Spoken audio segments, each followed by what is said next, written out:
En cette période de Noël, juste avant l'heure du goûter et jusqu'à la nuit tombée, une musique joyeuse et entraînante s'élève entre les vieilles pierres de l'abbaye de Bonrepos. Kirikou n'est pas grand, mais il est vaillant. Kirikou est petit, mais c'est mon ami. Cette année, c'est donc Kirikou qui s'expose sur les murs de l'abbaye, le célèbre petit bonhomme africain créé par le réalisateur Michel Oslo, héros de 3 films à succès entre 1998 et 2012. C'est vrai que Noël, souvent, c'est une période où on aime beaucoup aussi découvrir ou redécouvrir en fait des dessins animés qui ont pu nous marquer ou bien des films. On n'est pas figé. Donc on peut, cette année par exemple, on a proposé une exposition qui s'appelait Pipoil en fait, très originale. On a proposé une exposition sur le rêve.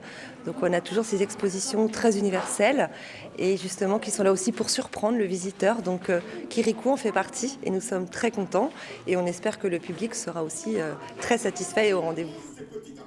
Outre les scènes du film, le visiteur pourra aussi découvrir les coulisses de la création, un choc des cultures plutôt séduisant.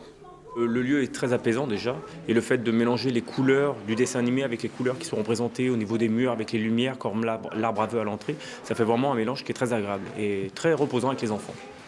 Je trouve personnellement qu'ils ont réussi à assez unir le thème de l'abbaye avec ses couleurs assez ternes et la mise en place de sable, de pierre, en plus de simples peintures. C'est pas une exposition qui reste fixe. On peut la voir en volume, la toucher et c'est assez plaisant. Un plaisir qui se prolonge au gré de la balade avec une collection de sapins préparés par les bénévoles des Amis de Bonrepos.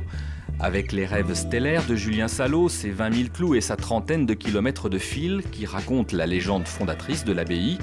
Et puis, paré de rouge, l'arbre à vœux de l'Écossais Trevor Litt se transformerait presque en arbre à palabres.